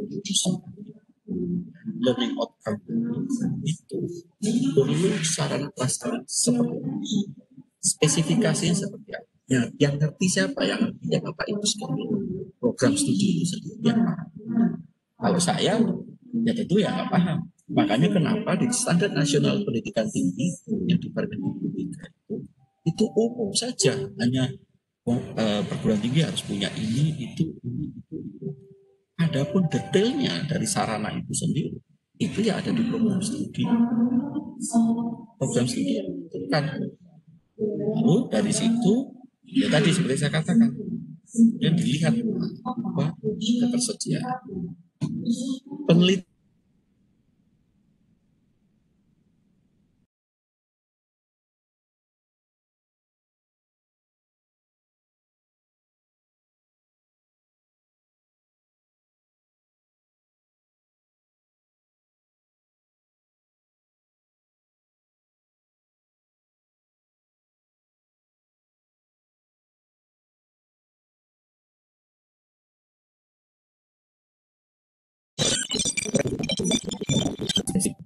itu apa itu memerlukan. Nah, kami sedang membuat semacam sistem database, sistem informasi mengenai ketersediaan ada di perguruan tinggi secara nasional, sehingga perguruan tinggi itu mengetahui ketika dia yang bersangkutan riset itu membutuhkan lab itu tersedia di mana. Sehingga ini juga bagian dari konsep Merdeka Belajar, kampus merdeka, di mana kita diharapkan untuk banyak berpunya mitra masuk dalam hal riset juga ya. Itu tentunya disupport dengan sistem informasi ketersediaan laboratorium riset. Nah, ini sedang kami sehingga juga di swasta Indonesia maupun luar negeri ini tahu di mana lab berada, sehingga para dosen bisa berpartisipasi. Yang kedua, melalui itu juga kita secara nasional kami juga mengetahui mungkin ada laboratorium tertentu yang memang mestinya tersedia di Indonesia, di negara kita, tapi ternyata itu tidak ada. Maka itu juga sebagai dasar kita ketika kita kita perlu akan penyediaan laboratorium, tapi ditempatkan di satu atau beberapa perguruan, sehingga itu dipakai untuk secara resource sharing, secara sama-sama. Nah, ini sedang kita. Nah, itu pun juga demikian. Kita tidak tahu untuk riset itu apa saja sebenarnya. Nah, ini perlu diinformasi. Baik, Bapak Ibu sekalian, tadi ini lanjutan dari yang tadi ya, yang sebelumnya ini. Mestinya ini mesti tertuang di dalam RPS. Maksud saya, jadi ini di manajemen perguruan tinggi, mungkin di program studinya sudah ada. Nah, coba itu dikompilasi, kemudian diinventarisir mana yang sudah ada, mana yang. Nah, ya itulah nanti kemudian kita susun rencana. Ini saya kira konkretnya Bapak Ibu sekalian. Pertama, terutama untuk fisik Satpas, mari kita rumuskan standar kebutuhan Satpas ini. Dari kalau konteksnya pembelajaran, jadi setiap prodi, karena dari setiap program studi, dari setiap capaian lulusan yang kita harapkan itu memerlukan sarana, kita harus punya data tentang ini. Yang kedua, realitanya punya apa? Gapnya ini nanti kita sebagai dasar untuk menyusun rencana. Termasuk kalau ini kita punya data nasional, ini pun juga bisa kita angkat secara nasional, Bapak Ibu sekalian. Bawa ke penentu anggaran nasional begitu ya, DPR, pemerintah ya, dalam hal ini untuk menginformasikan. Ini loh ternyata gap apa namanya antara untuk mencapai lulusan dari standar sarana tersedia, gapnya tinggi, gapnya sangat besar sekali, sehingga sudah bisa dia secara nasional untuk kompetensi lulusannya kurang, dan itu sebagai dasar munculnya program misalkan pendanaan khusus tentang sarana, seperti yang terjadi waktu tahun 2010. Itu kami pernah mendanai untuk pengembangan pendidikan untuk pendidikan. Ya, jadi sebenarnya berawal dari kondisi tadi, berawal dari data ini, data seperti ini, lalu kemudian kita memunculkan program. Ternyata kita temukan bahwa ternyata gapnya sangat besar sekali untuk ternyata betul-betul ada itu. Sarana prasarana yang ada di perguruan tinggi gapnya cukup besar sekali untuk potensi besar. Nah, sehingga kita memunculkan program pendanaan pengembangan mutu pendidikan kedokteran menggunakan sumber dana loan. Dan itu bisa dimanfaatkan oleh PTN. Tapi sekali lagi awalnya adalah dari data nasional terhadap standar pendidikan. Bapak Ibu sekalian, saya kira mungkin itu paparan singkat saya. Mungkin kita akan baik untuk kalau misalkan kita banyak diskusi. Terima kasih. Mohon maaf bila ada yang kurang berkenan. Nanti untuk paparannya kami juga akan share kepada Bapak Ibu sekalian. Terima kasih. Baik Bapak Ibu, Nah, kita sudah memaparkan materinya. Silakan Bapak Ibu, ada sesuatu yang masih ragu ditanyakan mengenai pengembangan dan berdaya gunaan asrana pada PTSD pada Bapak Ibu. Bapak Iron masih berbicara pada hari ini. Silakan kalau ada Bapak Ibu, silakan untuk pertama kita buka dulu mungkin tiga dulu kita silakan kalau ada yang di diskusi silakan angkat tangannya.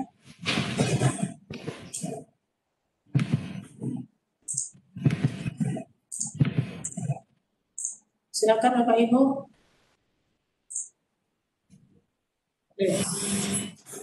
Coba Jerry ada nampak.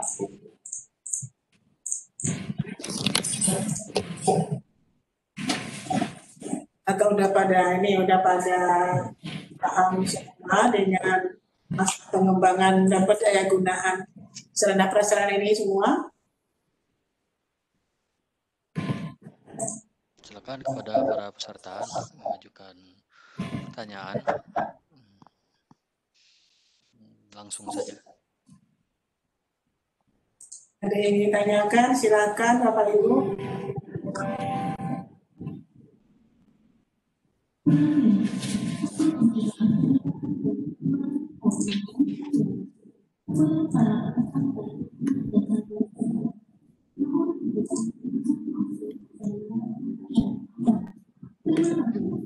Izin.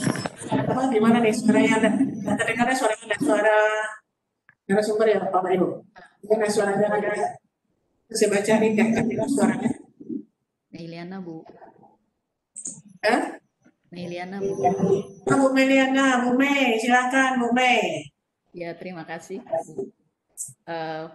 Pagi Pak Noviro. Kami mohon pencerahan yang lebih jelas Pak untuk yang sarpras itu, arti kalau melihat tadi arahan Bapak, ada baiknya sudah mulai kita rancang itu atau kita cantumkan di dalam RPS seperti itu ya Pak ya?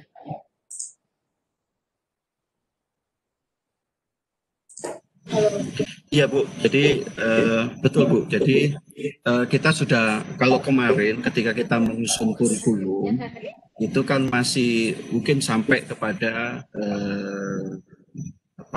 standar isi mata kuliahnya, kemudian bagaimana prosesnya, kemudian bagaimana nilainya ya. Nah sekarang sarana prasarana itu menjadi bagian dari kurikulum itu. Jadi tidak cukup, jadi sekarang tidak hanya untuk memenuhi kompetensi lulusan ini perlu mata kuliah apa saja begitu, tetapi ditambah sekarang butuh sarana yang seperti apa. Nah yang tahu kan dari program studi itu sendiri, ya kan, yang menentukan saya lulusan dari prodi ini itu seperti ini profilnya.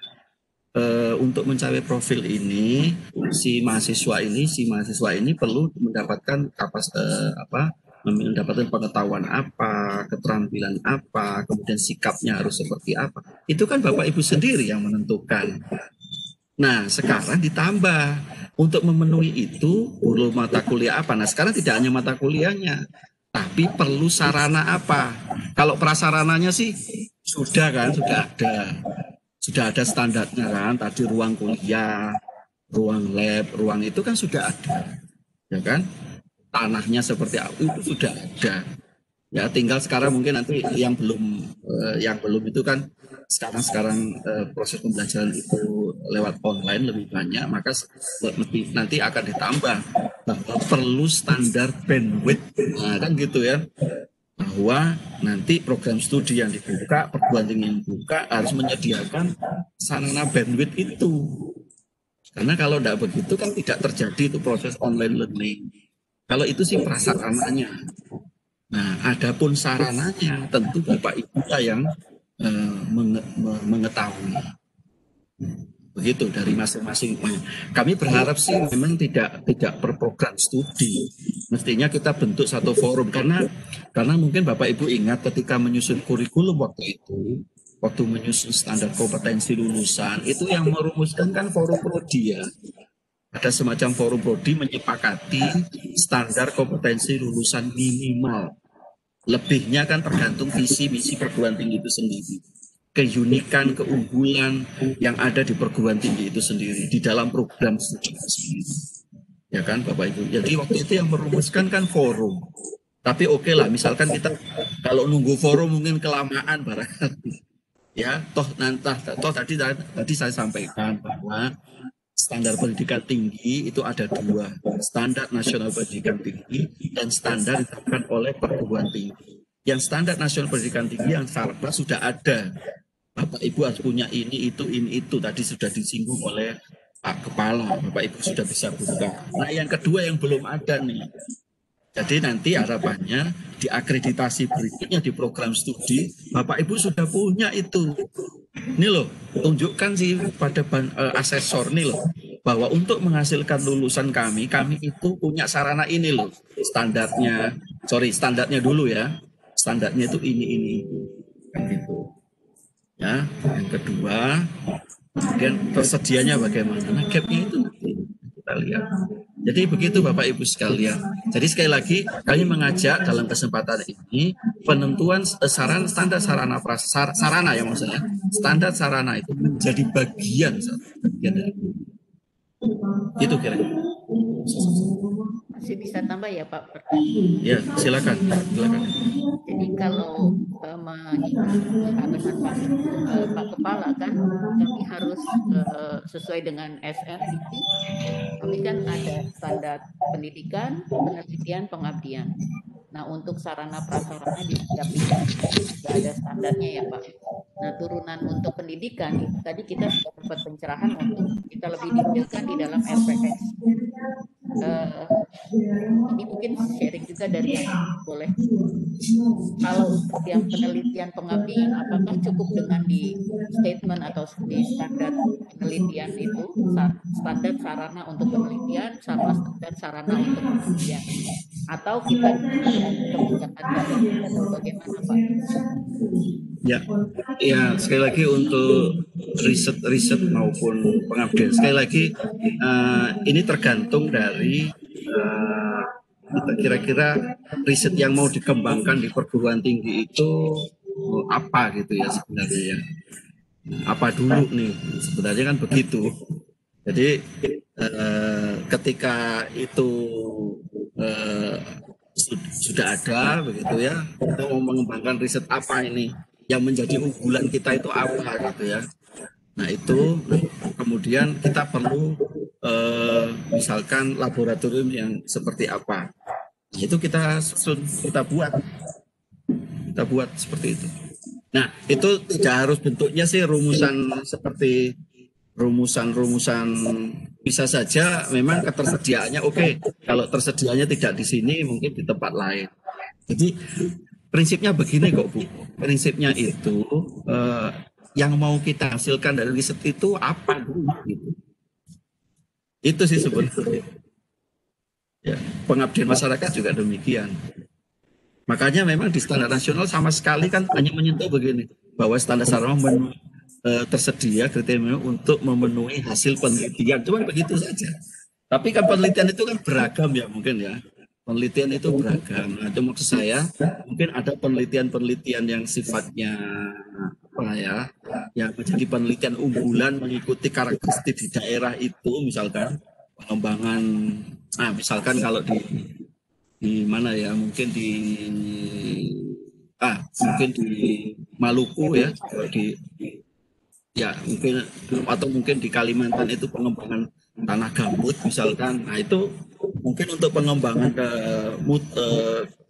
mutu dari wilayah itu kira-kira perlu riset apa saja. Nah, mungkin perlu lab apa. Paling enggak lab minimal lah Bu ya, lab minimal. Itu saya kira. Baik Pak, jadi statementnya yang penting ada di dokumen mana, itu kebijakan masing-masing gitu Pak ya? Iya, dokumennya disiapkan di masing-masing. Ya, betul. Terima kasih Pak. Oke, Bu Mei udah ini ya udah terjawab. Masih ada, silakan Bapak Ibu yang lain Jadi kita di perguruan tinggi ini Pak Novino, jadi saya mengacu kepada standar nasional pendidikan tinggi, berarti kita di masing-masing PTS harus punya juga standar perguruan tinggi masing-masing gitu ya Pak ya? Iya, standarnya itu ada, sekali lagi standarnya ada dua ya Bu sekalian. Standarnya ada dua. Satu mengenai sarana. Kalau fisik kan, kalau yang prasarana sudah ada ya. Sarana. Nah, sarananya itu tadi yang saya sebut sebagai fisik ya. Sarana, tapi sarana itu kalau pembelajaran dikaitkan kompetensi lulusan. Riset, kemudian dikaitkanlah hasil dengan riset. Nah, yang kedua itu pengelolaan. Jadi tidak cukup merumuskan dalam standar fisik tadi, tapi juga mutu pengelolaan, standar pengelolaan. Mulai bagaimana perencanaan, standar perencanaannya, perencanaan sarpasnya bagaimana. Ya, kemudian sekali lagi itu menjadi ranahnya perguruan tinggi. Tadi sudah saya sebutkan ketika perencanaan itu apa saja yang perlu dilihat gitu ya, mulai dari konteksnya analisis kelayakannya bagaimana nyusun roadmap-nya, apa targetnya, itu semua ada di sana.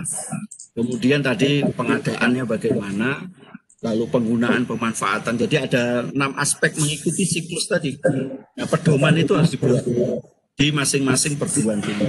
Tentunya antar perguruan tinggi agak ya berbeda ya, tapi standar umumnya mencakup itu semua yang tadi saya bilang. Ada standar perencanaan, standar pengadaan, standar penggunaan dan pemanfaatan, standar penghentian, standar dokumentasinya, kemudian yang berikutnya adalah standar monitoring dan evaluasi khusus terkait dengan sarana prasarana.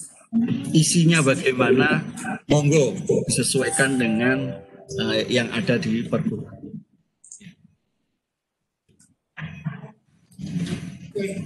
Jadi berarti ada 6 standar untuk sarana prasarana yang harus disiapkan pada masing-masing. Kepada Ibu masih ada, silakan. Masih ada? Oke, jelas semua. Tapi mungkin saya tambahkan lagi, mohon kami berharap sih sekali lagi standar ini tidak sekedar cuman hanya rumusan saja. Sekali lagi tidak hanya sekedar rumusan saja, tetapi kita harus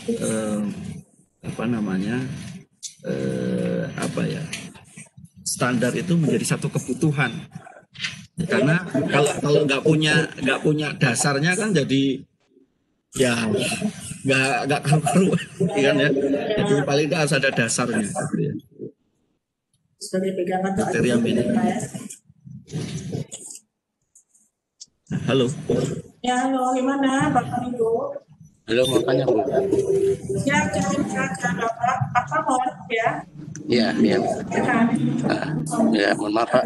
Assalamualaikum warahmatullahi wabarakatuh. Waalaikumsalam Pak Mor. Saya Pak Morgunoto dari Universitas Riau Kepulauan di Batam Pak.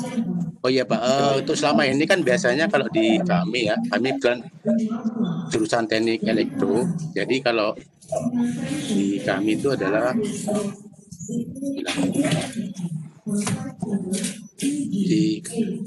di kami itu adalah Pak untuk laboratorium atau praktikum itu adalah berdasarkan mata kuliah Pak, mata kuliah. Nah kalau menurut katakan ada mata kuliah rangkaian listrik 1 gitu ya, nanti kami adakan praktikum rangkaian listrik 1 sesuai dengan lab dan sarananya gitu Pak. Nah kalau menurut informasi dari Bapak tadi bahwasanya, jadi kalau katakan kita mau mengadakan roadmap kita, penelitian kita ada energi terbarukan gitu Pak ya. Apakah kita harus mendirikan maksudnya mengadakan satu lab khusus untuk energi terbarukan? Nah, maksud saya apa dengan yang dulu yang kami lakukan untuk praktikum adalah per mata kuliah yang kita tekankan untuk keahlian mereka di datang gitu Pak. Gitu Pak, terima kasih atas informasinya. Assalamualaikum warahmatullahi wabarakatuh. Mungkin kita mesti bedakan ya antara sarana prasarana sarana untuk pembelajaran dengan riset. Itu harus dibedakan ya. Jadi teaching infrastruktur maupun yang riset itu sesuatu yang berbeda. Kalau yang terkait dengan pembelajaran, tadi betul seperti disampaikan oleh Bapak bahwa sarananya apa saja itu tentunya mengikuti yang ada dirumuskan bersamaan dengan penentuan mata kuliahnya tadi. Nah itu udah betul, saya kira udah betul. Tapi saya cuma pesan saja bahwa sekali lagi penentuan mata kuliah itu sendiri itu sebenarnya bagi apa ya, penetapan mata kuliah itu adalah bagian dari rumusan capaian pembelajaran ya. Itu yang penting, bukan kan kadang-kadang kan mungkin gampangnya begini. Kadang kan kita itu ketika nyusun kurikulum itu, saya pernah mengikuti dalam satu forum menentukan kurikulum itu. Saya mau ngajar mata kuliah itu. Mestinya kan bukan begitu. Learning capaian pembelajarannya apa, dari rangkaian capaian itu mana yang mungkin bisa dijadikan satu dalam satu mata kuliah tertentu. Misalkan begitu ya Pak ya. Nah di situ nanti disebutkan untuk memenuhi itu selain mata kuliahnya sarananya perlu apa. Kan begitu. Tadi betul. Yang kedua riset. Kalau kaitannya sama riset, mungkin kalau tidak saya salah tangkap itu ya, apakah harus diadakan di perguruan tinggi? Ya ini juga sendiri ya. Ya kalau mampu, kalau bisa sih iya, tetapi tentu mungkin bisa bertahap. Makanya kemudian tadi saya sempat singgung, kami menyadari bahwa untuk riset lab, itu memerlukan sarana, peralatan dan seterusnya, sarana yang luar biasa besar. Oleh karena itu, kami yang di nasional ini sedang membangun satu sistem informasi ketersediaan laboratorium secara nasional. Jadi nanti kami melalui informasi itu, kami nanti akan inventarisir tuh perguruan tinggi ini punya lab penelitian, perguruan tinggi sana punya lab penelitian, punya alat apa, ya alat-alat tertentu, alat-alat unik untuk riset apa saja. Nanti kita masukkan dalam satu sistem informasi sehingga semua perguruan tinggi baik itu nasional maupun internasional itu tahu di mana keberadaan lab itu. Ketika satu lab tertentu itu peralatan tertentu diperlukan dengan frekuensi yang tinggi, bisa saja kami danai untuk pengadaan itu, lalu kami tempatkan di salah satu perguruan tinggi, ya, salah satu perguruan tinggi. Nah nanti dimanfaatkan bersama. Begitu kira-kira Pak. Kalau dipenuhi ke perguruan tinggi kan ya perguruan tinggi kan berat juga. Bayangin kebutuhan untuk peralatan apalagi yang berkaitan dengan sains itu kan luar biasa itu. Pengadaannya nilainya kami pernah sampai triliunan itu, saya ratusan miliar itu ya alat-alatnya. Kalau mau ditaruh di setiap perguruan tinggi tentu nggak mungkin, negara juga nggak hanya mendanai itu saja ya. Nah, cara memfasilitasinya adalah kita tempatkan di satu perguruan tinggi, ya, kemudian nanti bisa dimanfaatkan bersama. Itulah salah satu prinsip resource sharing. Saya kira itu Pak. Terima kasih. Oke, terima kasih Bapak. Udah terjawab Pak Pamor? Sudah Bu, terima kasih Bu. Silakan Bapak Ibu yang lainnya untuk bisa berbagi atau berdiskusi. Masih ada? Silakan Bapak Ibu.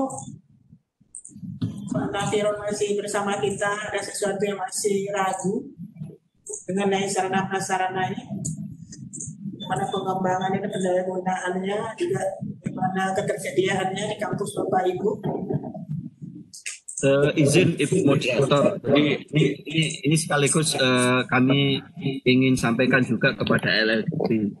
Ya, kan di LLDikti itu sekarang kan ada bagian khusus Sarpras ya, kan ada kan ya, Sarpras itu ada. Nah kebetulan kalau di pusat yang di kami itu anggaran kami itu sementara ini itu 100% itu untuk pendanaan, ya pendanaan sarana prasarana. Artinya anggaran untuk manajemen pengelolaan mutu itu kami belum ada. Nah, tapi pendanaan itu pun sementara ini itu masih ke PTN. Sementara swasta itu ada di kelembagaan. Lewat pendanaan apa itu? Pembinaan perguruan tinggi kalau salah ya namanya ya. PTN. Nah, maksud saya, pertanyaannya, permasalahan sekarang yang mutu bagaimana?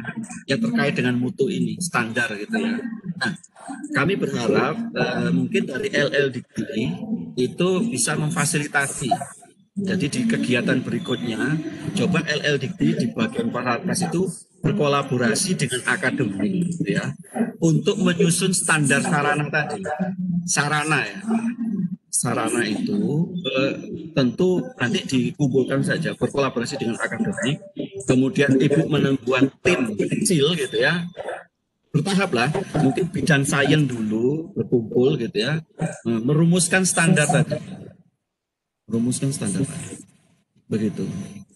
Nah, kalau sudah dirumuskan standarnya, itu nanti kemudian bisa disampaikan ke kami atau bisa juga ditindaklanjuti dengan Bapak Ibu dari LLDikti untuk memverifikasi, melihat dari standar yang ada, yang tersedia di PTS itu sejauh mana.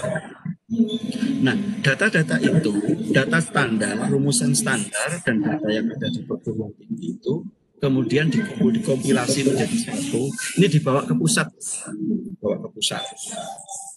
Nanti data itu menjadi bahan kami dalam rapi pertemuan dengan penentuan penganggaran nasional, sehingga bisa memunculkan program.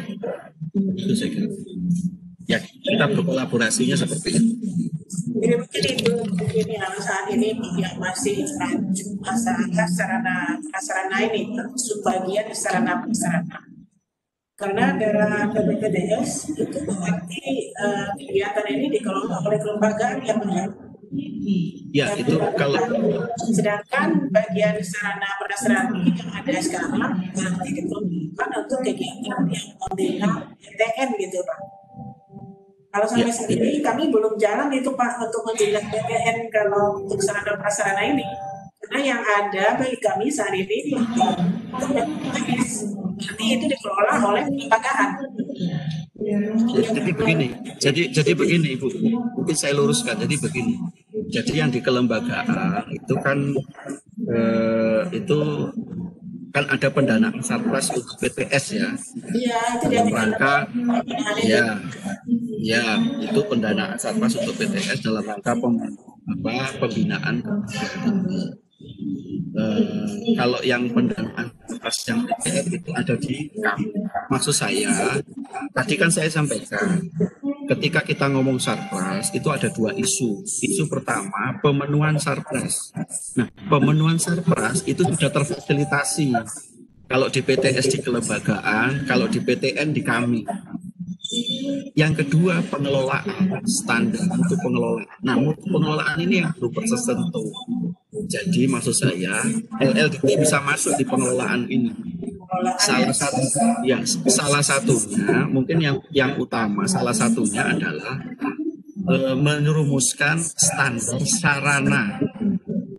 sarana untuk memenuhi kompetensi lulusan tadi sebagai bagian satu rangkaian kurikulum.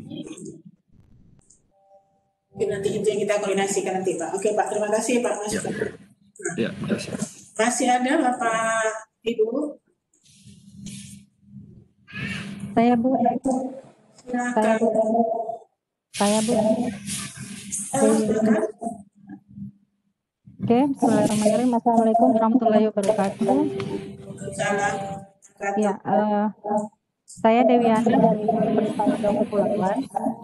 Jadi mau Ibu untuk tadi sebenarnya saya kurang terdengar jelas pemateri menyampaikan. Cuma saya ingin tanyakan terkait dengan sarana prasarana. Kalau sekarang ini kan kita rata-rata itu kebanyakan online untuk proses pembelajarannya. Nah, dan kita juga tidak tahu dampak pandemi ini sampai kapan berakhirnya. Kemudian dan kita tidak tahu apakah sampai berapa semester lagi kita kebanyakan menggunakan online.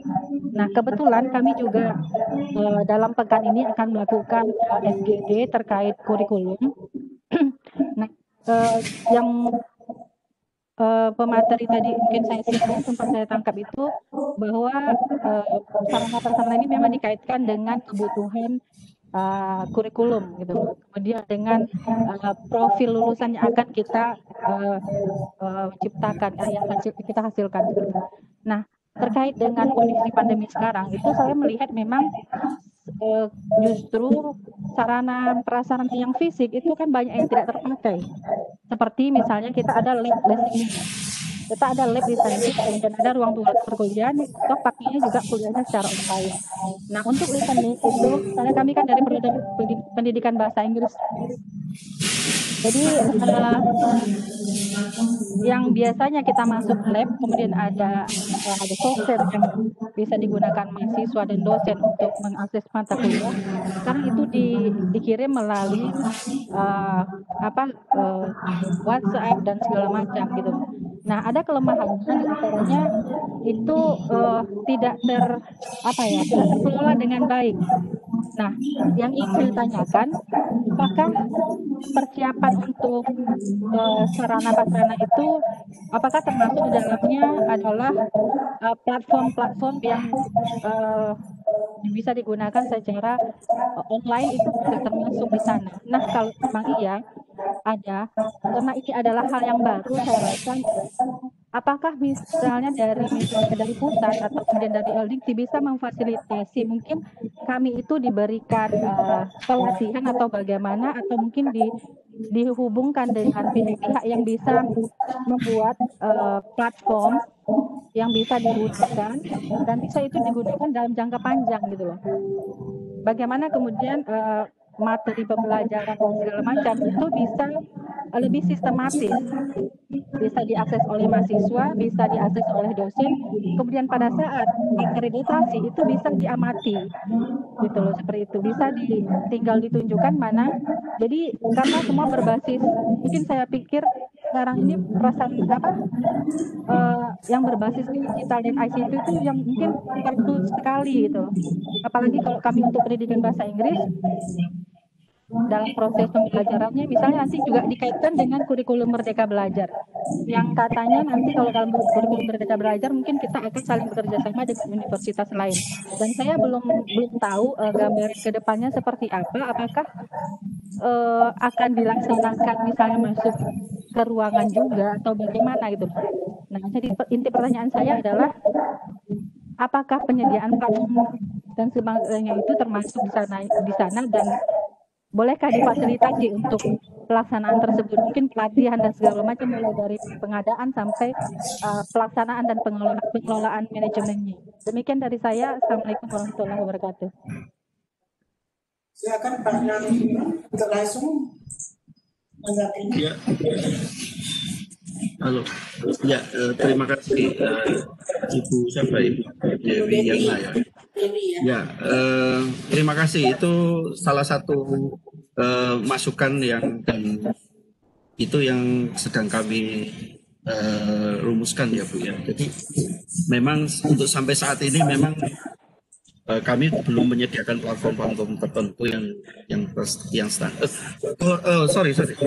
Kalau tidak salah di pembelajaran ya, itu yang lewat Spada itu bukankah itu Bapak Ibu bisa mengikuti mekanisme itu ya, proses pembelajaran online yang melalui Spada, Bu.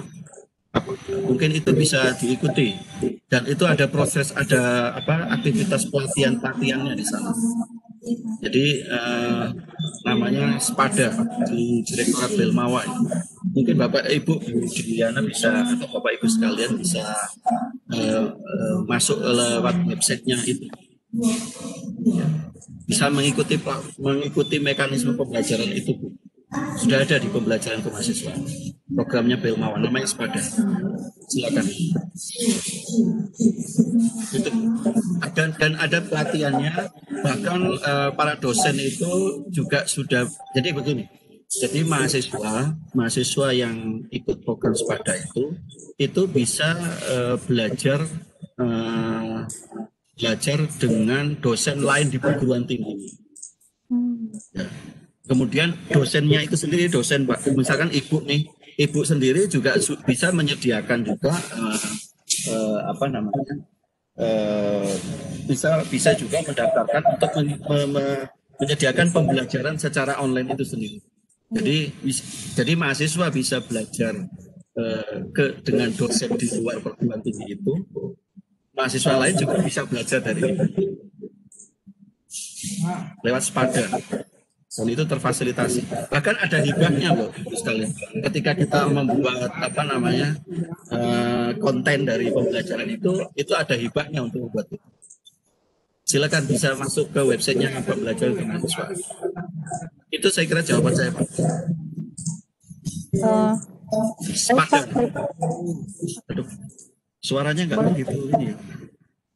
Boleh nambahin Ibu? Iya. Silakan Bu Dewi, masih ada? Iya, terima kasih informasinya Pak. Nanti saya akan coba langsung cek. Cuma kan untuk kedepannya, kan kita belum tahu nih kebutuhan. Nah, kembali lagi terkait dengan kebutuhan prodi masing-masing. Karena Spada itu berarti kan nanti baru akan saya cek dan kita sudah tahu apakah kebutuhannya sesuai dengan kembali ke prodi kita. Nah, maksud saya untuk kedepannya mungkin walaupun mungkin Spada sudah ada, mungkin tolong bisa difasilitasi juga supaya tetap prodi itu bisa membuat semacam itu, tetapi dengan sesuai dengan kebutuhan yang ada di prodi. Karena walaupun ada Spada, saya rasa belum tentu nanti misalnya ya, karena kita belum tahu apakah kebutuhannya itu sesuai gitu loh dengan prodi yang, karena kan masing-masing berbeda Pak. Mungkin kalau sama-sama prodi mungkin pasti sama gitu, tapi apakah yang dipersiapkan oleh Spada itu ada untuk setiap jurusan apa enggak, kan kita belum tahu. Saya belum tahu, maksud saya. Demikian Pak, terima kasih Pak. Jadi kalau yang Spada itu jadi ibaratnya begini, di Spada itu ibaratnya kita berada di satu mall, ya, dari suatu mall, ya, namanya ya mall. Kemudian dari setiap di mall itu ada mata kuliah tertentu. Nah, mahasiswa bisa mengambil mata kuliah itu. Nah, tentunya nanti tergantung, nanti kan ada ACC dari program studi setempat, ya, apakah bisa atau tidak, ya, dari komunitas apa juga, nanti kreditnya bisa. Tapi lebih detailnya nanti bisa diakses di websitenya. Tetapi kalau menurut saya, yang khusus yang terkait dengan diploma Bapak Ibu di perguruan tinggi, ya silakan, itu juga bagian dari yang Ibu rancang di situ. Ya syukur-syukur kalau Ibu Bapak perguruan tinggi Ibu sudah punya sesuatu yang khas begitu di sistem pembelajarannya lewat digital gitu, ya itu akan lebih bagus. Ya silakan dikembangkan. Terima kasih Pak. Oke Bu Dewi, dan ini ya udah terjawab. Gimana Bapak Ibu? Iya, putus-putus. Gimana Bapak Ibu, udah jelas semua? Masih ada yang ingin ditanyakan? Masih ada yang kita diskusikan?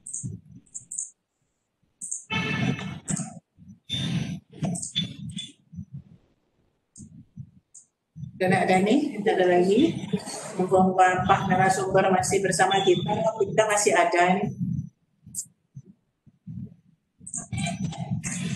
Nanti materinya kita ini ya Pak ya, caranya materinya pada panitia nanti biar kita kasih pada peserta nanti. Materinya sudah saya kirim lewat Ibu Rahmi ya. Boleh, kita share sama panitia, sama sudah. Sudah saya share. Bapak Ibu peserta ada yang mau kita diskusikan?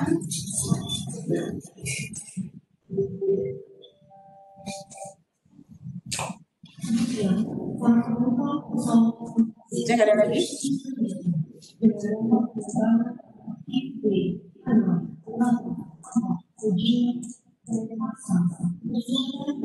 Udah pas semua nih?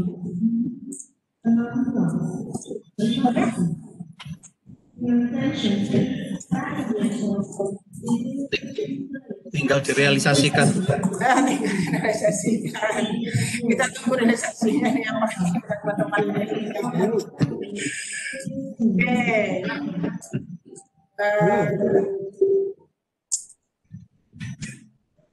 Oke, kalau memang kita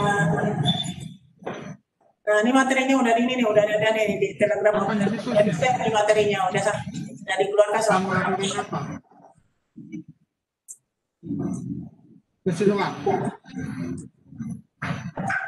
Oke, memang rasanya udah cukup dan materi juga udah kita share Bapak Ibu. Maka kegiatan sosialisasi pengembangan dan pendayagunaan sarana prasarana untuk PTS yang ada di Riau dan cukupkan sampai di sini ya. Udah kita diskusikan. Ya, kami mengucapkan terima kasih kepada Bapak Nafiron Musfikin UPN SNM yang telah bersedia meluangkan waktunya buat teman-teman kita yang ada di Riau dan Kepulauan Riau, karena kami juga menyadari kesibukan daripada Bapak nih sebagai narasumber, karena sibuk juga nih sebagai narasumber di LDK 1 sampai 14 sampai 15 kali ini sibuk sebagai narasumber nih Bapak nih. Jadi alhamdulillah nih bisa bersama kami pada hari ini. Kemudian nanti Pak, kami juga ini ya dari Riau dan Jambi juga kami mohon bantuan juga, karena ini baru pada satu sesi yang kedua Sumatera Barat dan Jambi nantinya kami juga mohon kesediaan Bapak nanti meluangkan waktu bersama kami kembali. Sekali lagi terima kasih kepada Bapak Ibu di BTS yang telah hadir dalam acara sosialisasi ini bersama LADIKTI. Walaupun sampai saat ini kita coba bisa bertemunya lewat monitor ini, lewat layar, mudah-mudahan pada berikutnya ya, mudah-mudahan cepat berlalu ini pandemi kita bisa bertatap muka. Rasanya udah rindu juga nih bertatap muka dengan Bapak Ibu. Terima kasih. Semoga apa yang disampaikan oleh narasumber kita, Pak Nafiron bermanfaat bagi Bapak dan Ibu, seperti yang disampaikan Pak. Kita tunggu realisasinya daripada Bapak Ibu di BTS-nya. Sekali lagi terima kasih Pak Nafiron. Saya rasa cukup sampai di sini. Bertempat di beliau. Saya akhiri.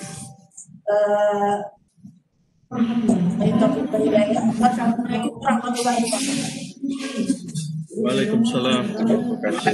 Terima kasih Bapak Ibu sekalian. Salam sehat. Ya, barakallah Bapak Ibu sekalian. Mohon izin kami live ya Bu. Terima kasih. Kami melanjutkan rapat dari Bapak Ibu. Bandara nih Pak ya. Iya, kami di bandara. Makanya soundnya ini dari bandara kedengar gitu. Ya, iya. Terima kasih. Sama kami. Ya, makasih. Waalaikumsalam. Oh, absennya udah nih peserta ya. Absen untuk check out-nya. Ini balik, ini dia. 2 kali ya? Iya. Silakan.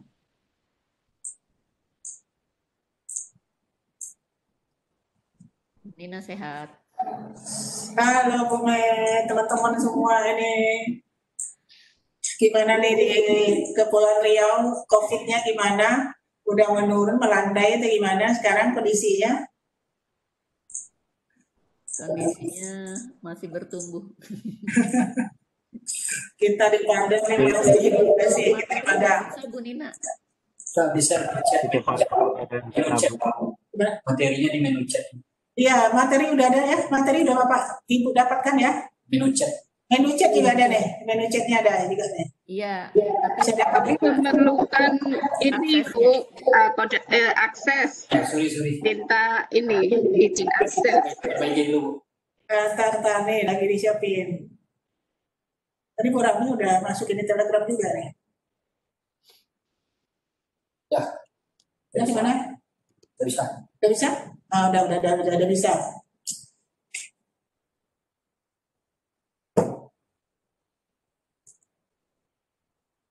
Oke, Bapak Ibu udah diterima ya materinya? sebentar Bu. Coba lagi. Belum berhasil download. Sudah bisa Bu, download. Udah ya? Sudah bisa. Oke, lanjut. Mudah-mudahan bermanfaat semuanya.